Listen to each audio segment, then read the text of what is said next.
اگر ہم دعوت کا کام کرتے ہیں تو دعوت کی ایک فضیلت یہ بھی ہے کہ اللہ رب العالمین نے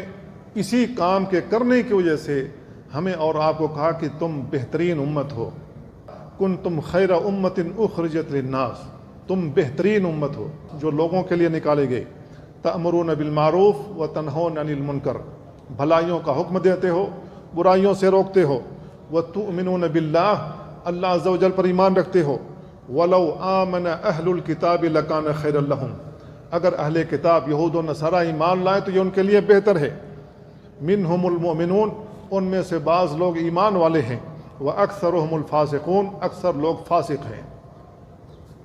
اللہ اور اس کے رسول کا حکم نہیں مانتے، اکثر فاسق ہیں، جبکہ یہ یہود جانتے ہیں کہ آخری نبی آ چکا ہے، یہودیوں نے قبول کیا، جو لوگ آپ کے اوپر ایمان لائے انہوں نے آپ کی مہر نبوت دیکھی اور وہ تمام چیزیں دیکھیں جو ان کی کتابوں میں بیان کی گئی کہ ان صفات کا حامل ایک نبی آئے گا اور اس کی امت ایسی ہوگی۔ تو جن لوگوں نے سچائی کے ساتھ اپنی کتاب پڑھی تھی وہ ایمان لائے، انہی کے تعلق سے اللہ تعالیٰ نے کہا منہم المومنون، ان میں سے کچھ مومن ہیں لیکن اکثر فاسق ہیں، جاننے کے باوجود وہ ایمان نہیں لاتے۔ کیوں ایمان نہیں لاتے؟ اس لیے کہ ان کے دلوں میں حسد ہے۔ ام یحسدون الناس علی ما آتاہم اللہ من فضلہ فقد آتینا آل ابراہیم الکتاب والحکمہ وآتیناہم ملکا عظیما، ان کے دلوں میں حسد ہے، وہ سمجھتے تھے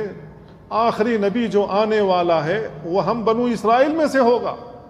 لیکن اللہ رب العالمین نے جب اسماعیل علیہ السلام کے اولاد میں نبوت سونپ دی اور آخری نبی بھیج دیا، ان کے دلوں میں حسد پیدا ہو گیا۔